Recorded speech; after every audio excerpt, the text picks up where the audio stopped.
Hi, everyone. Here is yet another video that was recorded as part of a podcast that I recorded with an amazing person. I'm talking about Alka Joshi. She is the author of The Henna Artist. And she's a great reminder of that thing you can never predict, which is how successful the people around you might become. I'm very lucky that I've known some really talented people who've gone on to amazing success. Alka Joshi is one of them. We were lucky enough to meet in an MFA program, and I remember the short story where I first read about the main character in her story, now a novel that is on Reese Witherspoon's list, that has made the top of so many book lists and should be in your collection. Alka was generous enough to steal some time away from her day. I think she, you know, put me right between two other interviews she had going on. But the time that she was able to share was so insightful. And what she had to offer for young authors, for writers, was pure magic and absolute gold. I could talk more about it, but I think the best thing for me to do is step out of the way, allow you to hear from Alka Joshi herself, and enjoy all of the insights she has discovered on her way to publishing The Henna Artist and a sequel and other upcoming books that you'll hear her talk about in this episode. Here with me and an amazing conversation that we enjoy, I give you Alka Joshi. I've also learned, unfortunately, that when I don't hit the record button, I'll get 5 or 10 minutes of like pure gold before we even start. And I've been kicking myself the last couple of times. I had this group of really fun Brits who are doing like staged audio, sound audio productions. They're doing like a series of these projects. And getting them on, they hadn't seen each other in a while. So they just started quipping and I was like, I got to record right now. This is too, people are going to want to enjoy hearing this. Yeah, sure. Anytime. Well, Record. it's recording. And I think the first thing, I think I have questions until the person comes on. And then I realize whatever's happening starts off the questions for me in a different light. So one, thank you for coming on and hanging out with me on Storytelling with Seth. I'll record a fun little intro that makes this all sound much more adorable. But I was immediately captivated by the fact that I have a client meeting later this week and it's going to be Zoom. And I'm always in that thing of, is my background okay? Does it need to be more professional? Do I need to like theme it or something? And then your background pops up. And I want to kick myself because it's so gorgeous. You've got these beautiful posters of your books.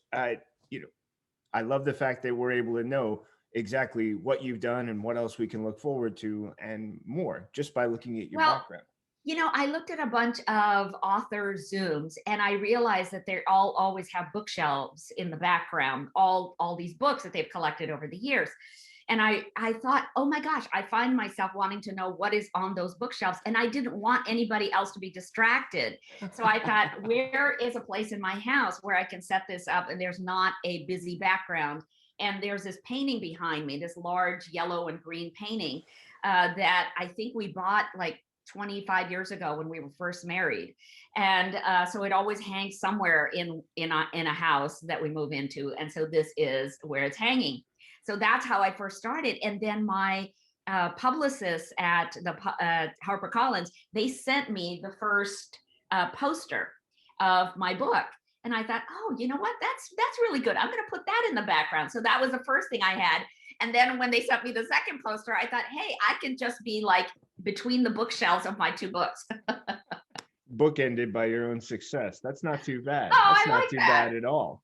I like that. Alka, let's go ahead and just talk about the fact that, for starters, when we met, we were both attending the same school together. And now you're about to rush off as soon as we end our conversation onto another interview. I don't know how many more you've got scheduled and lined up. And because of that, I'm thinking about the fact that when we met, this was just the germ of an idea. I remember reading selections of it in workshop. I remember really getting captivated by what you were describing and what you were working towards. for anyone listening, let's go ahead and give them perspective. That was around 2010. Yes. And 2009, 2011 is when I was in that CCA program when I met you. Yes. right. And it's not like you turned around and published at the end of 2011 or 2012. You had the germ, but then there was a process. And I think that's really one of the most important things we kind of touched on when we were setting this up, is to let people know that it starts with a great dream. It starts with an idea. And then there's about the work of actually turning it into something that fully represents or shows what the idealized version, the final version, the polished version. Walk us through that if you don't mind. Okay. I really thought that an MFA program was going to teach me all the basics of putting a book together. And it turns out that's not the way it works. What you really learn in an MFA program is to try a lot of different things, to learn what a writing prompt is and to get inspired by writing prompts. And then you learn in various classes on a very surface level, this is what it is to write a novel. This is what it is to write a short story. This is what it is to write a poem. So after the 2 years was up, I had the basic story down and it became my thesis. So that became, it was called Henna, I think at the time, because I didn't have a better title for it. And then when I finished my work, I had my mother present at that thesis reading, and it was so fun to have her there because she was my inspiration for the novel. The whole reason I wrote this novel is to give my mother a life in fiction that she did not have in reality. And that life was one of agency, one where she had to make the decisions about everything that will determine her destiny. But my mother didn't have that life. She had a very traditional Indian life. She was married off at 18, arranged in marriage to my father. She had 3 children by the time she's 22. She never had a career. I think she would have loved to have finished college and had a career, but that wasn't a choice that was available to her. So in the Henna Artist, I create this character called Lakshmi, and Lakshmi becomes a henna artist because she has no other formal training, just like my mother wouldn't have had any formal training. But then she goes on to desert her marriage and then form this life and manage the patriarchy on her own terms, which is really the message of the book. So I finished the thesis, but shortly thereafter, my mother died. It was very unexpected. And because she had been the inspiration for my book, I couldn't do anything with it. I was in so much grief for a couple of years. And I just went back to work. The work that pays the mortgage, that pays the bills, that kind of work, marketing and advertising work that I had been doing for several decades. So 2 years later, Anita Amirazwani, one of our instructors at Yeah. CCA, she called me and she said, "What's going on with that book? That book was so promising." She'd been one of my huge mentors and thesis advisors. And so I explained what had happened with my mother. And she said, "Okay, you know what? Why don't we work on the book a little bit more? It's obvious that you kind of need to work through some of the grief." So I did. And she and I worked on it for about a year back and forth. And then she sent it off to her agent. And next thing I know, her agent is calling me from New York saying, "I love this book. I love the story. I love Lakshmi. I love the concept. So let's get started." And I said, "Great. Are we getting published now?" She said, "Oh gosh, no, you have work to do on this novel." 3 years later, we're still working on this novel. We are still editing and polishing and cutting, cutting, cutting, cutting. And that's something that's really hard for writers. You've spent so much time figuring out this story and figuring out what words to put together very carefully, and you're loving the way you're sounding, and then somebody comes along and says, "Yeah, you know what? This makes no sense at all. Cut out this chapter, cut out this character, cut out the way that you're doing this story arc." Oh my God, it's like cutting off your arms and legs. But I did it. And it did make the book better. I mean, a literary agent is an agent for a reason. They have experience in this world. They know what's going to sell a book. They know how to make your book the kind of book that a reader won't want to put down. That's where they're trying to get you. Well, so at the end of 3 years, I say, "Emma, when are we ever going to show this to a publisher? I mean, we have just been editing." She said, "Oh, well, now you are ready to get a professional editor. And I said, oh my God, what is that? I thought that's what we've been doing all this time. She goes, oh gosh, no, I'm just a literary agent. Now what you need to do is get yourself what's called a developmental editor. So that's what I did. And I went through 2 of them. And as they were sending me all of their details and, all of the suggestions for the book and all of this, by the time I got to the second one, I got really upset because I thought, why does everybody else get to tell me what to do with my work? This is a work that came out of my imagination. And I think a lot of writers are going to feel this way. This is my work. This is my story. Why does everybody else get to tell me what to do? And I got so angry that I decided not to do anything about those edits. And I put the book away again. And, sometimes you just have to do that in order to step away from the emotion behind the work. You either move on to another piece of work that you're doing, or you go back to paying your bills, which is what I did. So I was back to doing my marketing work again. And I was looking for something in my desk about a year later, and I ran across the manuscript. It was sitting there. So I start reading it. An hour later, I'm still reading. And I realize I am absorbed in my own story. Seth, have you ever had that experience where you read something you've written and you think, hey, that's pretty good. Yeah. I wrote that. I can't believe I wrote that. Really? I wrote this? So then, I'm looking through all of this and I'm thinking, well, if the book can hold my interest after all these years, and by now it's been 7 years since I first conceived the story, then maybe it will hold a reader's interest. So then I went back to look at all of those editorial comments and suggestions, and I started addressing them.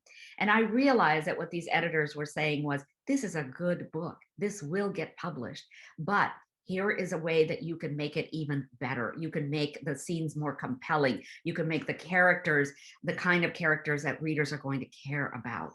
This is really what we're all trying to get to, right? We want to create a story that touches people's hearts and minds.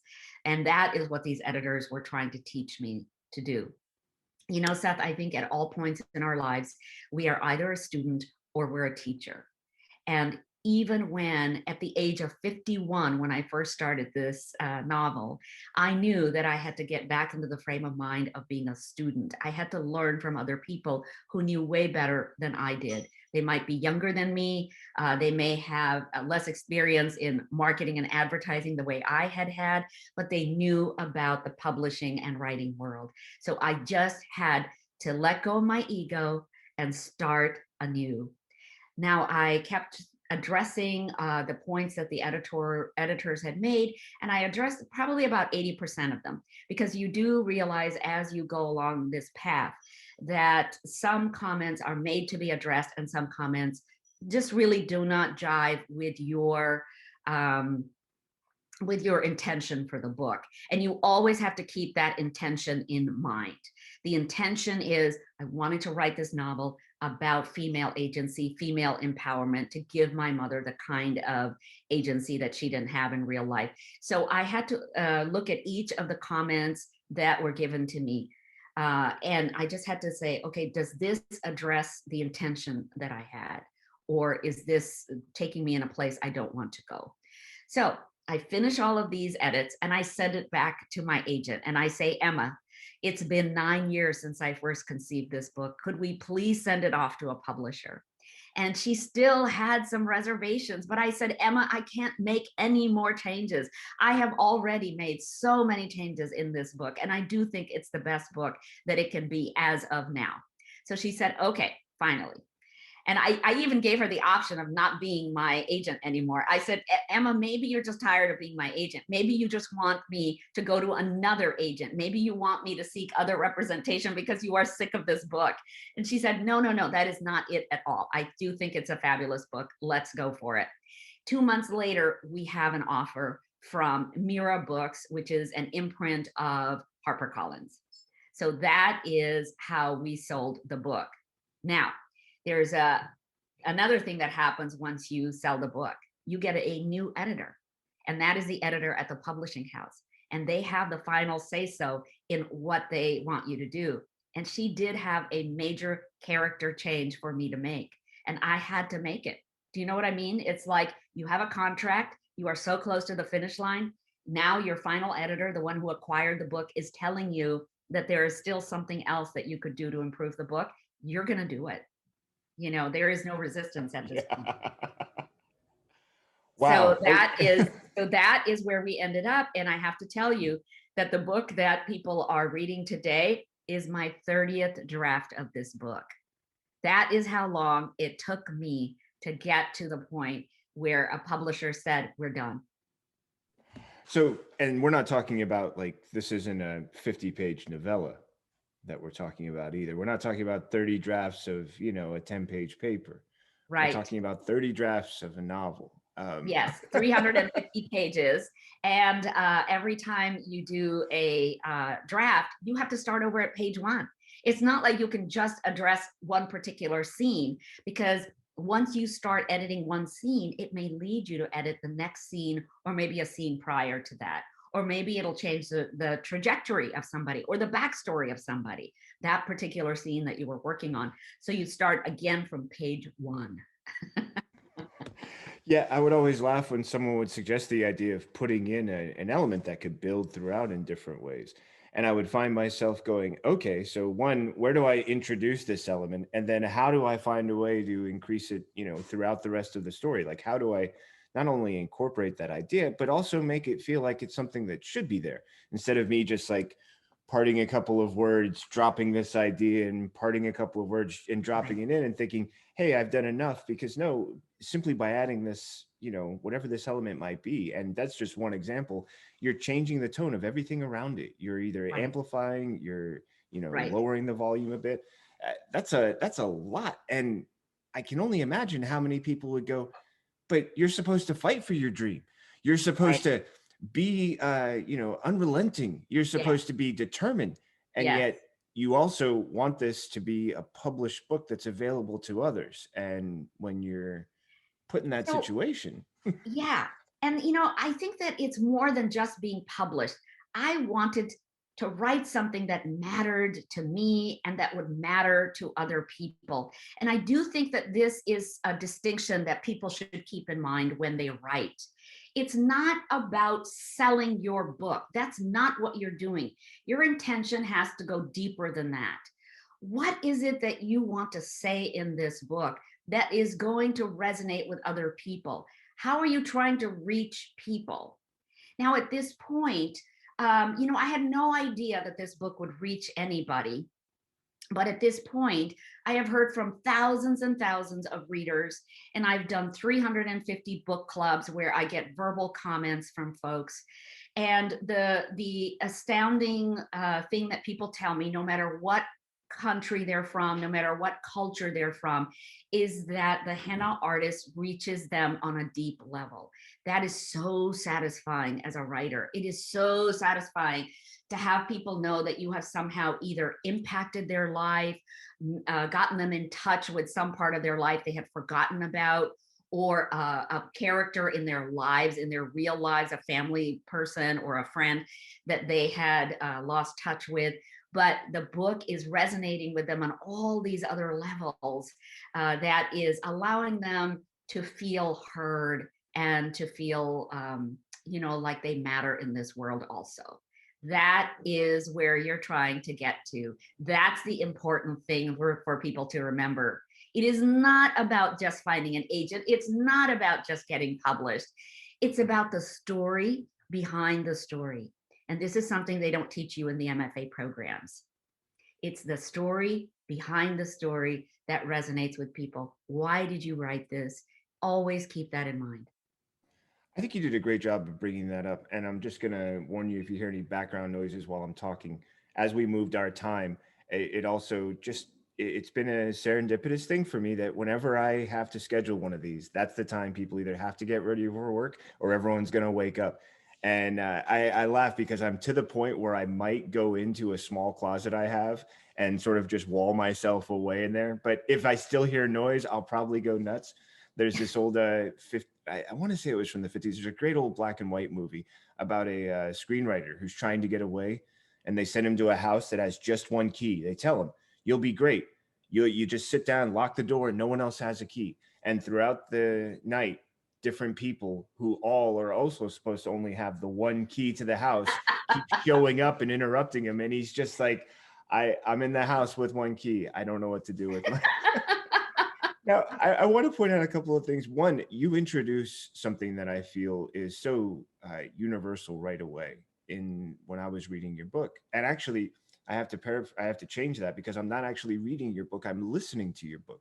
My wife got it as an audio book, and I'm always up for an adventure. So there was a part of me that said, hey, if she's got the audio book, why don't I try this for context? Now, it's different in that I have to be conscientious of the pace that the reader is reading the book to me. I might read a little bit faster, but I'm enjoying the development, and I love that really early on you set up what the challenges facing Lakshmi are, where she is not only struggling with being an independent woman in a society that does not offer many opportunities for that, also where she has to be conscientious of her caste and how that gives her some opportunities to work, but also where there's lines that delineate just what she is able to do and how far she can push things, but also how she rises in the most interesting ways, how she meets women who provide comfort and pleasure, and she learns henna from them.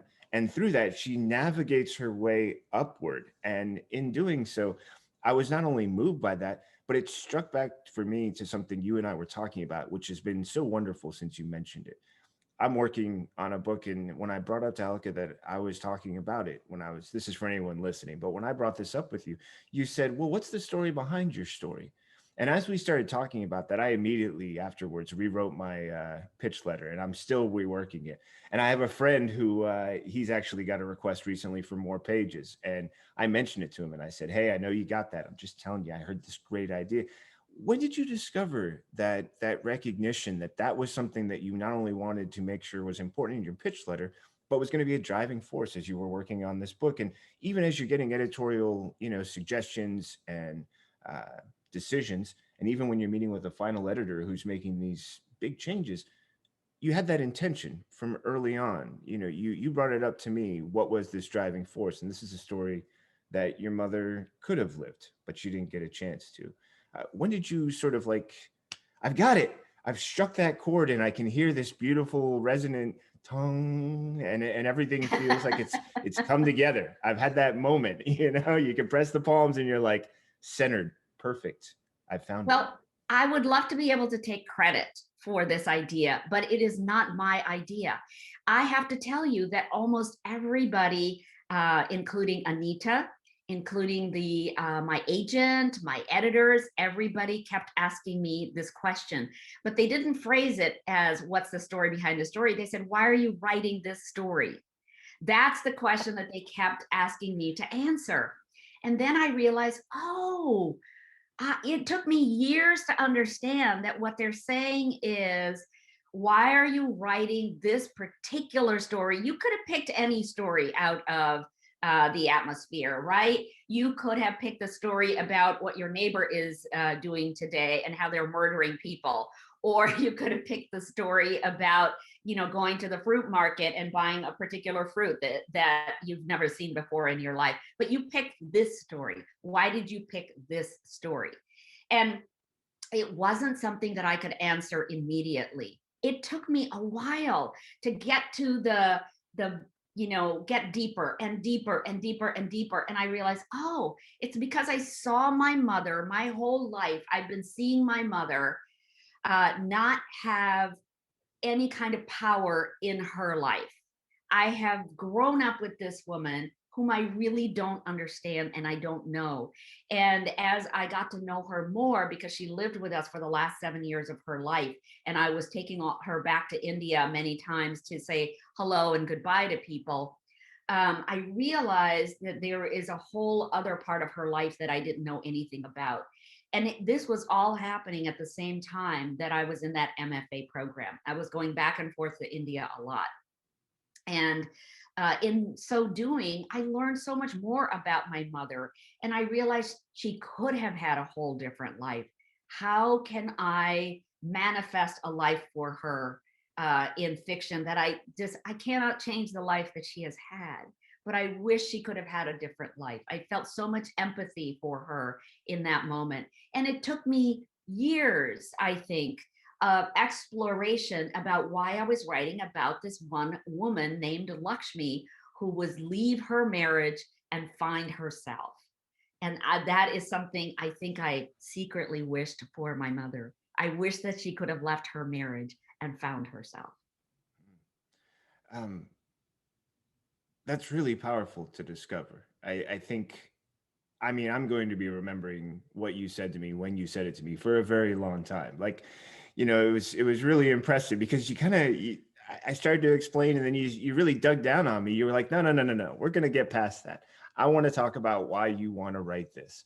And it really stemmed from what I'm also hearing echoed from you, my hopes and fears. There were things that I wanted, but there were also things I was terribly afraid of.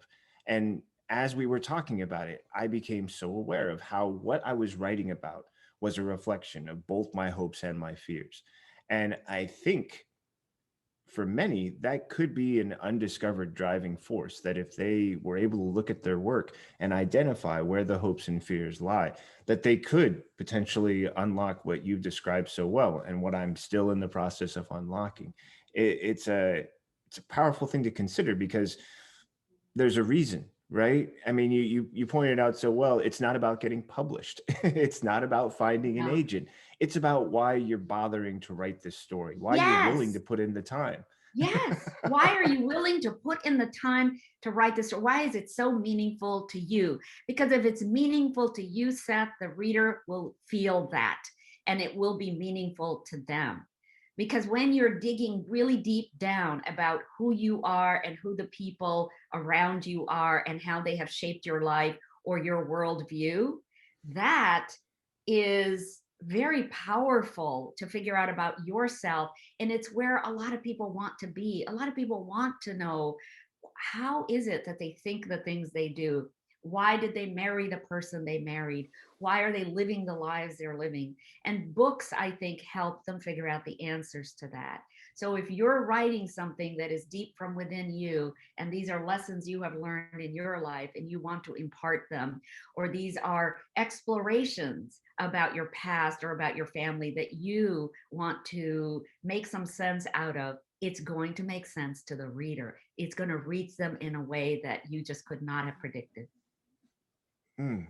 I'm hoping that anyone listening, anyone watching, replays that if it sticks with them. It's already something that's been replaying in my mind. It's an important thing that I think it would have been helpful if we could have addressed that in some way in the program. I hope someone from an MFA program is going, yeah, we should talk about that when we talk about writing. That might really help some people out because so often it's so easy to get wrapped up in how the greats are doing and what they've Yes. done and then what we're doing. And then there's the difference because, and for anyone listening, I'm separating my hands to show there's a high and a low and maybe about a foot and a half between that. And if you're looking for a way to bridge that, well, you can rely on the people who have been there, but you can also rely on the tried and true method that you're going to have to explain at some point when you're talking about this book to others, when you get to a point you want to share it with others, because it sounds like what was so great was that this was part of your process, was this, Yeah. why do these people keep asking me this? And why is it they don't seem like I'm giving them the answer? Right. Oh, well, because they're actually asking something else. They're phrasing it Right. in this question, but the Right. question that lies beneath Yes. is something much more direct. Why Yes. do you bother to spend the time? Why would you write 30 drafts of your novel? Mhm. Because there's a reason, and it's important. And most importantly, that reason usually stems from us, from some part of us, from Yeah. the purpose that picks us up. Yeah, I hear so many writers say, "Oh, Alka, can you help me get an agent? Can you help me get a publisher?" They're always talking about literary agents and publishers. What they're not focusing on is why they're actually writing this story. And yeah, I think Seth, we should have an entire course at CCA devoted to why we're writing the stories that we're writing. They I think you matter to us. I think you could be teaching a master class soon. I think I'm going to see you online and doing those commercials. Alka explains to you why you're writing. All right, let's talk about. I think it could be really fun. So tell me now, because I'm aware of the henna artist, but now I'm looking off to that left shoulder there, and the secret keeper of Jaipur. Yeah. Am I pronouncing that correctly? Am I saying that correctly? Jaipur. Jaipur. Thank you. Yeah. So, you know what happened with this? Oh, tell me more. This was so wild.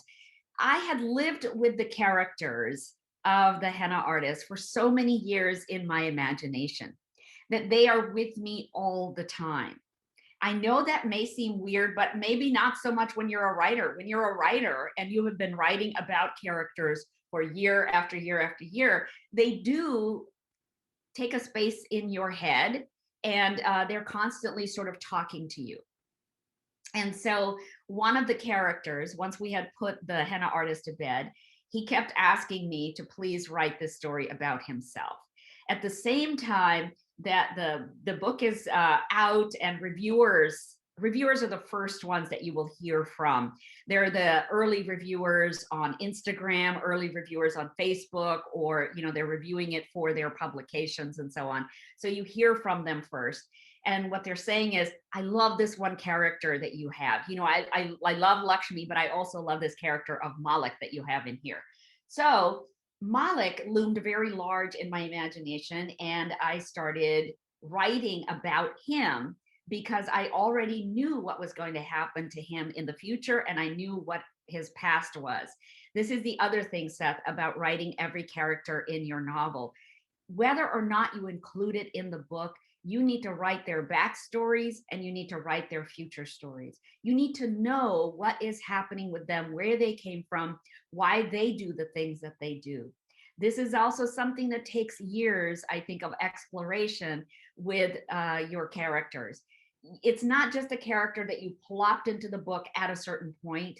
In the reader's mind, they have a history too, and you need to know what that history is. The more you know about their history, the deeper the reader can understand about them and why they're doing the things they're doing.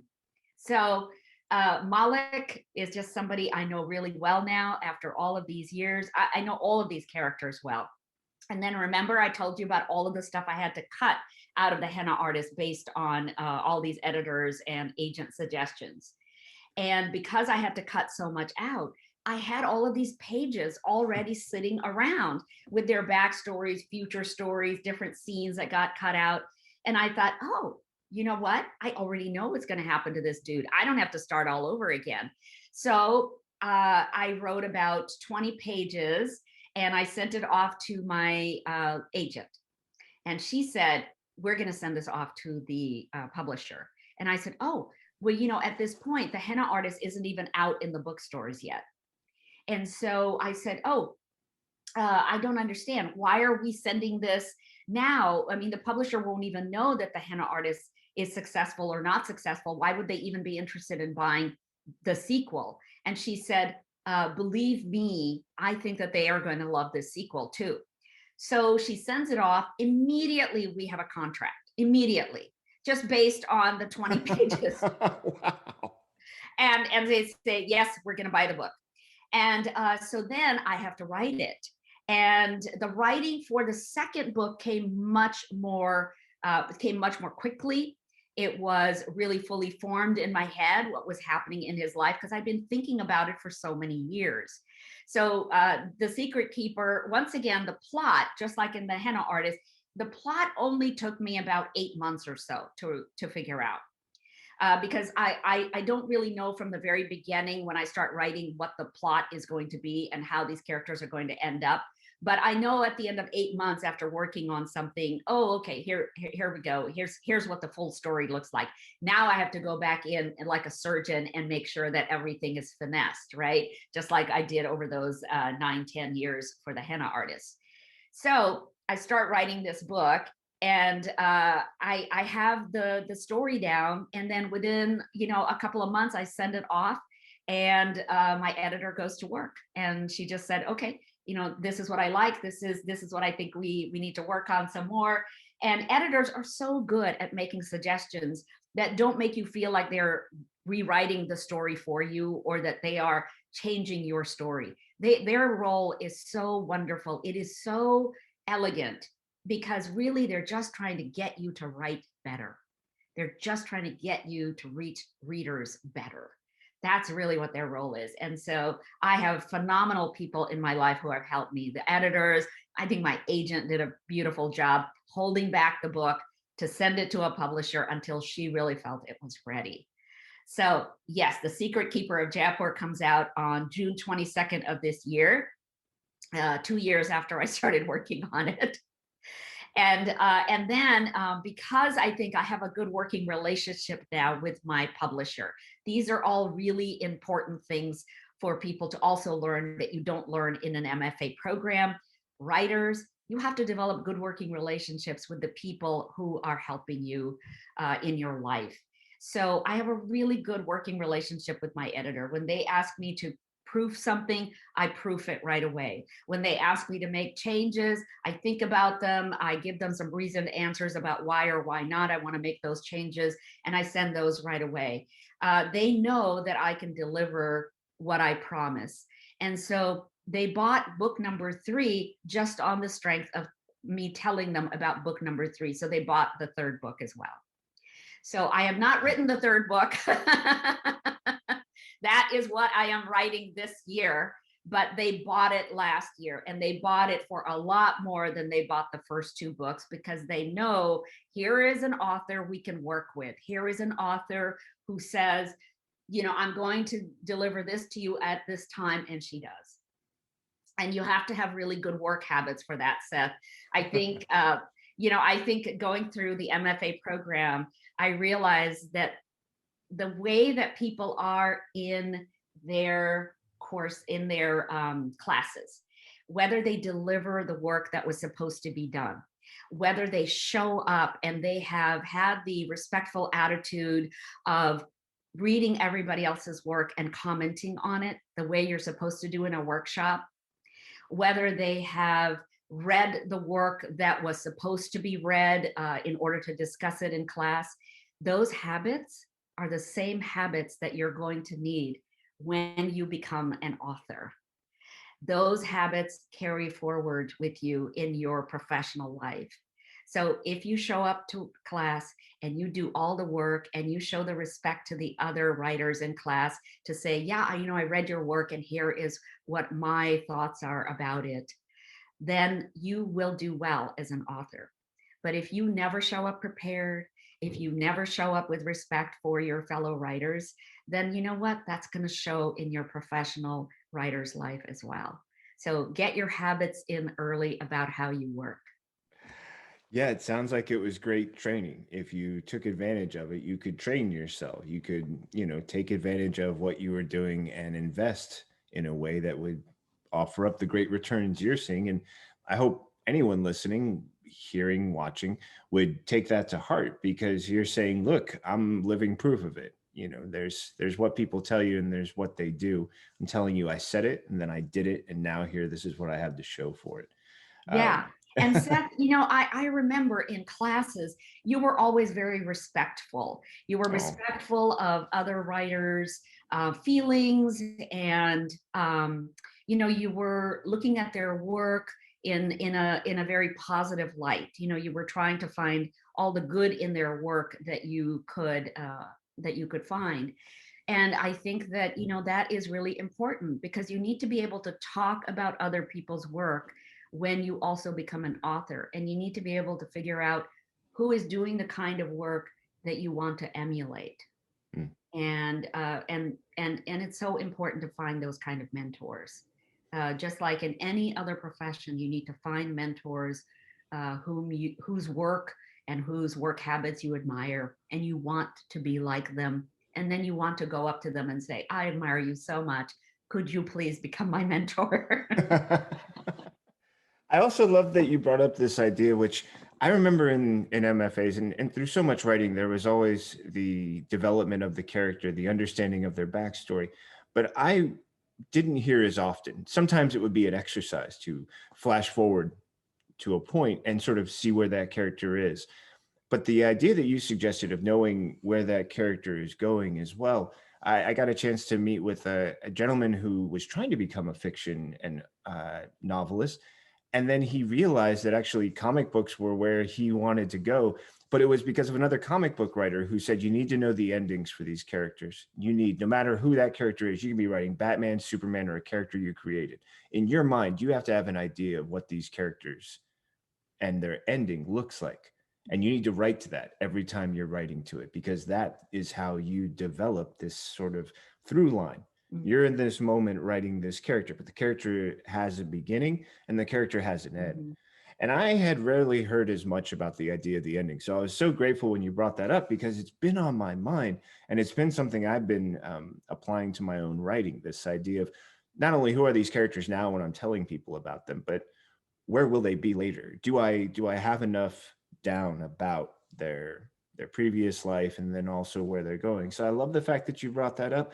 I also know we're getting tight on time, so my last question for you is this: is there a question that no one has been asking when you've done interviews that you wish they would ask because you have the best answer in the world and you're like, one day they're going to ask my question, and when they do, I've got this answer? Because people love to ask the questions that they think writers want to be asked, but there can always be that question where you go, no one ever brings this up, and if there's one thing I would love to share, it's this. Okay. Yes, there is Thank you. something. And I think the question is, how much of yourself do you feel comfortable putting in your book? So, as a writer, you are putting words down, you are putting thoughts down that really come from you, from your core. And I think that it's important to not worry about what other people are going to say about what you are exposing of yourself in your writing. Just write the most heartfelt thing that you can write. Write the characters that resonate with you, that feel real to you. So, in so doing, I think what you find is that your characters will be flawed because you yourself, as a writer, as a person, are flawed. You have strengths and you have weaknesses, and you betray other people and they betray you. You have grief, you have loss, you have forgiven other people, you have not forgiven other people. These are all things that we carry around as human beings, and your characters are going to reflect that if you're honest with yourself about who you are. And when your characters reflect portions of you, you may feel vulnerable. You may feel, oh no, I'm exposed now. People will know how I really feel about such and such.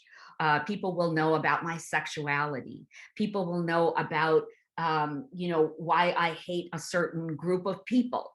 So don't worry about that vulnerability coming through.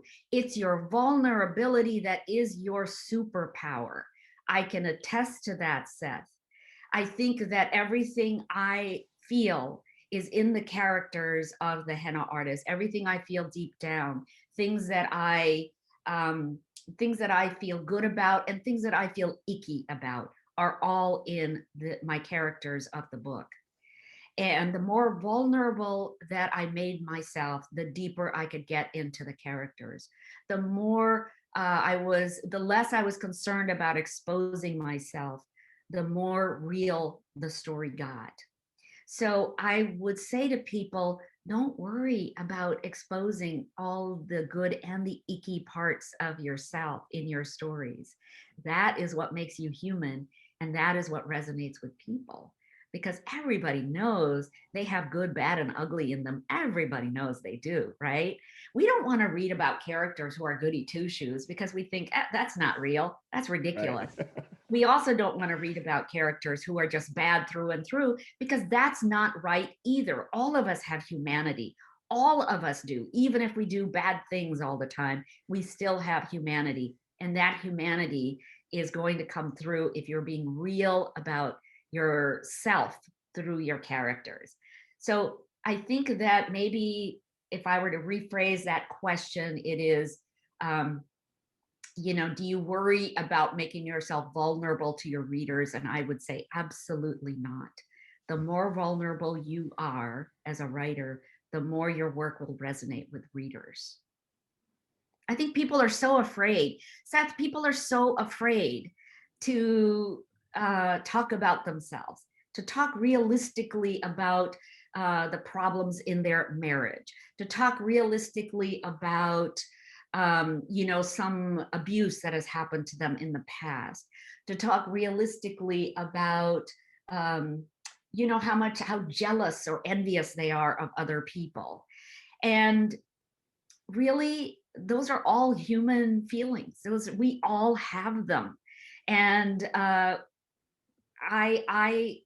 am always trying to tell writers, the more you can delve into yourself and get to the guts of how you feel about things, the better your stories will be. That's amazing, because if there's one thing I remember hearing so often, it was how boring many writers felt they were, but how interesting they believed their characters were. It was like, I don't want to talk about me. I'm boring. I'm not very interesting, but I want to make my characters great. And it's almost like you're saying, okay, quit putting a wall between you and your story. Tear Yeah, down the wall, allow yourself to be as much a part of it as possible, yeah, and also recognize that the growth you're going to experience, just because you're willing to put yourself into that vulnerable place, face the things about yourself that you do and don't like, and then yeah. be vulnerable enough to put them into your work, and let it be experienced by others. That's a powerful gift. I am going to start asking that question more. That's a good Yeah, one. yeah. Alka, if anyone wants to follow up with you, if they say, hey, you know what, 45 minutes listening to you on Storytelling with Seth was simply not enough, what's the best way for somebody to either send praises, make contact, in any other way that you like to engage with the public that you now have enjoying Yeah. your works and communicating with you? Once again, Seth, I make myself very available to people. I think, once again, writers are sort of afraid. They maybe hide behind their literary agent or their publisher, and they say, okay, you can only communicate to me through them. But I make myself available to everybody. And I think that's been so helpful during the pandemic, when people were just aching for a connection with somebody. And they would write to me directly and say, hey, I've got this book club. Will you please come speak to me? I said, absolutely. I'm doing nothing here at home. I'm in the lockdown, right? Like, just like you are. I've So got I'm here time. at home. I can talk to you, no problem. And it is just wonderful to connect to people. So people can always reach me through my website, alkajoshi.com. And they can also reach me through my email, alka@alkajoshi.com. It becomes super easy. You're making it really easy. Yeah, and I think that it's going to be really fun as I finish this book number 3 to see the whole trilogy together. And I am advancing the story with each of these books. The first one is 1957 India. The second one is 1969 India. And the third one is actually 1973 Paris and India.